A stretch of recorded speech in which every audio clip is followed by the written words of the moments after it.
ఇక కాంగ్రెస్లోకి కడియం కావ్య అంటే కడియం శ్రీహరి, కడియం కావ్య ఇద్దరు కాంగ్రెస్లోకి, కడియం శ్రీహరి, కడియం కావ్య. బీఆర్ఎస్కు ఇద్దరు ఒకేసారి రాజీనామా. మరి హుటాహుటిన ఢిల్లీకి ప్రయాణమయ్యారు.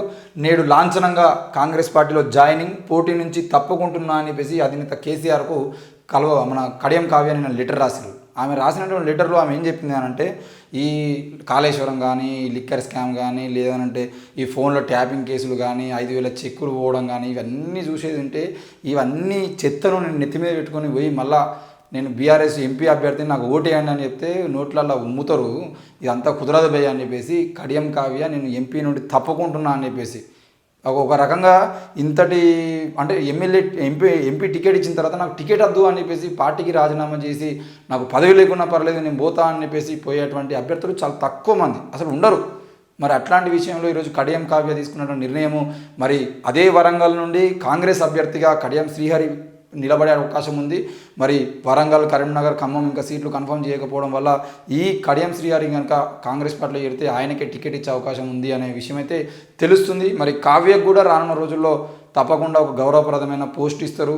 దాంతోపాటు అవసరమైతే ఎమ్మెల్సీనా ఇంకేదో ఒకటి ఇచ్చి ఆమె కూడా సముచిత న్యాయం చేస్తారు అని చెప్పేసి వార్తలు వినబడుతున్నాయి. మరి ఆమె వాళ్ళతో పాటు కేకే కూతురు గద్వాల విజయలక్ష్మి ఆల్రెడీ కేకే కూడా నిన్న పోయి కేసీఆర్తో మాట్లాడిండు. బీఆర్ఎస్ సీనియర్ నేత కడియం శ్రీహరి, ఆయన కుమార్తె కావ్య కాంగ్రెస్లో చేరనున్నారు. వారు ఒకేసారి బీఆర్ఎస్ ప్రాథమిక సభ్యత్వానికి రాజీనామా చేసి లాంఛనంగా కాంగ్రెస్లో చేరనున్నారు. ఇద్దరు హుటాహుటిన గురువారం రాత్రి ఢిల్లీకి వెళ్లారు. కాంగ్రెస్ హైకమాండ్తో శుక్రవారం సమావేశమై పార్టీలో చేరికపై డిసిజన్ తీసుకున్నారు. బీఆర్ఎస్ అధినేత కేసీఆర్తో ఆ party secretary general Keshava Rao Erravalli farm హౌస్లో సమావేశమై కాంగ్రెస్లో చేరున్నట్లు ప్రకటించిన గంటల్లోనే కడియం శ్రీహరి మరి కడియం కావ్య పార్టీ వీడాలని నిర్ణయం తీసుకోవడం గమనార్హం. ఇప్పటికే వరంగల్ పార్లమెంటు స్థానానికి బీఆర్ఎస్ అభ్యర్థిగా కడియం కావ్యను అధినేత కేసీఆర్ ప్రకటించారు. కానీ పోటీ నుంచి తప్పుకుంటున్నానని ఆమె అధినేతకు గురువారం రాత్రి లేఖ రాశారు. వరంగల్ స్థానానికి కాంగ్రెస్ నుంచి ఇక అభ్యర్థిని ప్రకటించకపోవడంతో ఈ నెల 31న జరిగేటువంటి ఏఐసిసి అధికారికంగా ప్రకటించే దాంట్లో కడియం శ్రీహరి క్యాండిడేట్గా ప్రకటించే ఛాన్స్ ఉంది అని చెప్పేసి కూడా తెలుస్తుంది. మరి వాళ్ళతో పాటు నేడు హస్తం గూటికి మేజర్ విజయలక్ష్మి 1-2 రోజుల్లో కేకే అల్లోల ఇంద్రకరణ్ రెడ్డి సైతం వస్తాడు అని చెప్పేసి, మరి లాస్ట్ టైం దేవాదాయ శాఖ మంత్రిగా ఉన్నటువంటి అల్లోల ఇంద్రకరణ్ రెడ్డి కూడా కాంగ్రెస్ పార్టీలోకి వస్తాడు అని చెప్పేసి వార్తలు వినబడుతున్నాయి.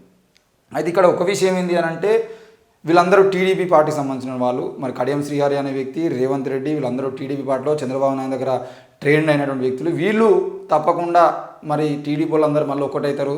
ఇవాళ ఆనాడు బీఆర్ఎస్ పార్టీ అధికారంలోకి వచ్చిన తర్వాత బీఆర్ఎస్ పార్టీలోకి వచ్చినటువంటి గ్యాంగ్ ఏదైతే ఉందో ఆ గ్యాంగ్ కూడా ఈరోజు మళ్ళీ పోతుంది అనేది క్లియర్గా. నిన్న కేశవరావు కూడా ఏమని మాట్లాడాడు, కేశవరావు, నేను కాంగ్రెస్ పార్టీలో పుట్టినా, ఇప్పుడు సత్యరావు కూడా కాంగ్రెస్లో సత్తా, నేను కాంగ్రెస్లో పోతానా, నువ్వేం చేసుకుంటూ చేసుకో అని చెప్పేసి వాగ్వాదానికి దిగిండు అనే వార్తలు కూడా వినపడ్డాయి. మరి కేసీఆర్కును కేశవరావుకి ఇద్దరికి వాగ్వాదం జరిగిందనే వార్తలు కూడా వినబడ్డాయి. మరి ఆ క్రమంలో కేశవరావు కూతురు హైదరాబాద్ మేయర్గా ఉన్నటువంటి గద్వాల విజయలక్ష్మి కూడా ఈరోజు కాంగ్రెస్ పార్టీలోకి పోతున్నట్టుగా తెలుస్తూ ఉంది. మరి కాంగ్రెస్ పార్టీకి సంబంధించిన విషయంలో కడియం శ్రీహరికి సంబంధించిన మాట ఒకటి గుర్తు చేసుకోవాలి. ఏంటి అంటే, కాంగ్రెస్ పార్టీ అధికారంలోకి రాగానే, అధికారం చేపట్టగానే కడియం శ్రీహరి ఏమన్నాడు అని అంటే, మొట్టమొదటిసారిగా రాజాసింగ్ మాట్లాడిన దానికన్నా ముందే కడియం శ్రీహరి ఈ పార్టీ అనేది కేవలం 6 నెలల్లో ప్రభుత్వం పడిపోతుంది, 6 నెలల తర్వాత మేమే అధికారంలోకి వస్తామని చెప్పేసి మాట్లాడిన వ్యక్తి కడియం శ్రీహరి. అధికారంలోకి మేమే వస్తామని చెప్పేసి మాట్లాడితే ఈయన కాంగ్రెస్ పార్టీలోకి పోయి అధికారం తెచ్చుకుంటాడా? పార్టీ పడిపోతుందని చెప్పేసి అంటే ఏ పార్టీ, బీఆర్ఎస్ పార్టీ పడిపోతుందని చెప్పిండా, కాంగ్రెస్ పార్టీ పడిపోతుందని చెప్పిండా? ఇప్పుడు అర్థం కానటువంటి పరిస్థితి. అంటే అప్పుడు కేసీఆర్ మీద ఒక నమ్మకం ఉండేది, ఏమని, తప్పకుండా కేసీఆర్ ఏదో ఒకటి వేసి ఒక 7-8 స్థానాలు అయితే మనం కంపల్సరీ అధికారంలోకి వస్తాం కాబట్టి కాంగ్రెస్ పార్టీలో అమ్ముడు పోయేటోళ్ళు వాళ్ళని ఉండేది వాళ్ళని కొనుక్కుందాం అనే ప్రయత్నం చేద్దామనే ఆలోచన ఆనాటి అంటే గొప్ప నాయకుడైనటువంటి కేసీఆర్కు కలిగింది. ఆ నమ్మకంతో వీళ్ళందరూ కూడా కాంగ్రెస్ పార్టీ దిగిపోతుంది, కాంగ్రెస్ పార్టీ మొత్తం కూలిపోతుంది, కాంగ్రెస్ పార్టీ పని అయిపోయింది, 6 నెలల్లో మేమే వస్తామని చెప్పేసి వాళ్ళు 60 రోజుల్లో మేమే వస్తామని చెప్పేసి బీజేపీ వాళ్ళు రాజాసింగ్ కూడా మాట్లాడిండు.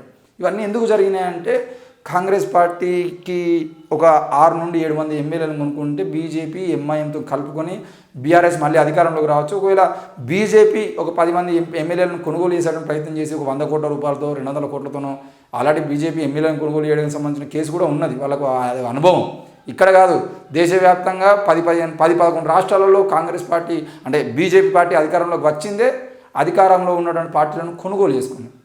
ఆ ఎమ్మెల్యేలను కొనుగోలు చేసుకుని పార్టీని ఆ ప్రభుత్వాన్ని పడగొట్టి వీళ్ళు అధికారంలోకి వచ్చారు. ఆ విషయం అందరూ తెలిసిందే. ఈరోజు దేశంలో ఎక్కడ కూడా బీజేపీ అధికారికంగా అధికారంలోకి వచ్చింది లేదు. 1-2 రాష్ట్రాల్లో వాళ్ళ అధికారంలో చూయించుకున్నారు కావచ్చు, కానీ మిగతా రాష్ట్రాలన్నీ కూడా దొంగతనంగా అధికారంలోకి వచ్చినాయి. అదే ప్రయత్నం తెలంగాణలో చేద్దాం అనుకున్నారు, కానీ ఇక్కడ బెడిసి కొట్టింది. ఎందుకు బెడిసి కొట్టిందనే విషయం కూడా ఒకసారి మాట్లాడుకోవాలి. ఏంది అని అంటే బీజేపీ పార్టీ తెలంగాణలో 2వ స్థానంలోకి రావడం కోసం, బీజేపీ పార్టీ తెలంగాణలో 2వ స్థానంలో రావడం కోసం కాంగ్రెస్ పార్టీ బీజేపీ పార్టీ మధ్యనే పోటీ ఉంది అని చెప్పేసి ఈరోజు ప్రకటించి 2029 ఎలక్షన్ల వరకు ప్రధాన పక్షంగా బీజేపీ రావాలనే కుట్రలో భాగంగా బీఆర్ఎస్ను బలిపశువులు చేస్తూ ఉన్నాయి. ఇది కాంగ్రెస్ బీజేపీ ఢిల్లీలో ఆడుతున్నటువంటి నాటకం. ఇది కాంగ్రెస్ బీఆర్ఎస్ బీజేపీ రెండు కూడా ఢిల్లీలో ఆడేటువంటి నాటకం ఏదైతుందో. ఢిల్లీలో ఏం జరుగుతుంది? ప్రతిసారి బీజేపీ అధికారంలో ఉన్నప్పుడేమో అవినీతి మతతత్వం జరుగుతుంది, మత గొడవలు జరుగుతున్నాయి అని చెప్పేసి, మత సామరస్యం లేకుండా పోతుందని చెప్పేసి కాంగ్రెస్ పార్టీ అధికారంలోకి వస్తుంది. కాంగ్రెస్ పార్టీ అధికారంలో ఉన్నప్పుడు అవినీతి పెరిగిపోతుంది, అక్రమాలు పెరిగిపోతున్నాయి, మొత్తం స్కాములు జరుగుతున్నాయి, అవి జరుగుతున్నాయి, 3G scam, 4G scam, 5G scam అని చెప్పేసి వంకలు పెట్టి అది చేసి కొట్టుడువే కేసులన్నింటినీ తీసుకొచ్చి కాంగ్రెస్ పార్టీ మీద పెట్టి, అవసరమైతే మన మేధావులు కొంతమంది ఉంటారు, వాళ్ళు ఏంది అని అంటే కాంగ్రెస్ పార్టీ అధికారంలోకి రాగానే మళ్ళీ వచ్చి ఢిల్లీలో ఒక టెంట్ వేసుకొని టెంట్ కింద కూర్చొని మాకు న్యాయం కావాలి, ఇక్కడ మొత్తం అవినీతి పోవాలని చెప్పేసి అన్నా హజారే లాంటి వాళ్ళు వచ్చి కూర్చుంటారు. ఆ కూర్చునే బ్యాచ్ మరి కాంగ్రెస్ పార్టీ మీద అవినీతి ఆరోపణలు ఇస్తారు. అవినీతి పేరుతో, మతం పేరుతో ఈ 2 పార్టీలు కొట్లాట చేసుకొని అయితే నువ్వు ఉండు లేకపోతే నేనుంటా, కానీ ఇంకోటి రావద్దు. అటు బీఎస్పీయా లేకపోతే అటు సిపిఐ పార్టీలా, కమ్యూనిస్ట్ పార్టీలా, ఏ పార్టీలైనా కానీ మిగతా పార్టీలు ఎవ్వి రాకుండా నువ్వు ఒక కూటమి తయారు చేసుకో, నేను ఒక కూటమి తయారు చేస్తాను, నువ్వు అధికారంలో ఉండు, నేను అధికారంలో ఉంటా, నేను చేసేది నేను చేస్తాను, నువ్వు చేసేది నువ్వు చేయ అని చెప్పేసి ఇద్దరు పంచుకొని పాలన చేస్తారు. అది ఈరోజు తెలంగాణ రాష్ట్రంలో జరుగుతుంది. అందులో భాగంగానే బీఆర్ఎస్ పార్టీ 25 మంది, ఇప్పుడు దాదాపుగా కాంగ్రెస్ పార్టీ అధికారంలో ఉన్నప్పుడు కాంగ్రెస్ పార్టీ కన్నా ఒక 5-10 సీట్లు తక్కువగా ఉన్నటువంటి స్థానంలో బీఆర్ఎస్ ఉన్నప్పుడు, ఆ బీఆర్ఎస్ పార్టీ అనేది ఈరోజు 2వ స్థానంలో ఉన్నప్పుడు 2వ స్థానంలో ఉన్నటువంటి బీఆర్ఎస్ పార్టీ 3వ స్థానానికి ఎట్లా పడిపోతుంది?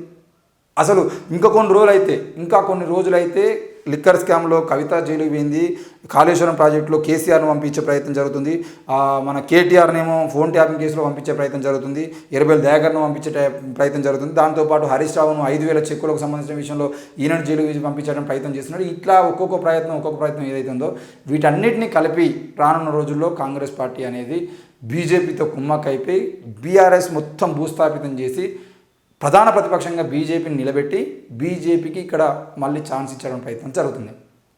మరి అది అట్లాంటి క్రమంలో జరుగుతున్నాయని రాజకీయ పరిణామాలు తప్పించి వేరే ఏం లేదు. ఈ విషయాన్ని ప్రజలు అర్థం చేసుకోవాలి. దానికి సంబంధించిన విషయంలోనే వీళ్ళందరూ పార్టీలు మారుతున్నారు. ఈ పార్టీలు మారే వాళ్ళందరూ రేపటి రోజున ప్రధాన ప్రతిపక్షంగా బీజేపీని కూర్చోబెట్టే ప్రయత్నం చేస్తున్నారు. గంతే.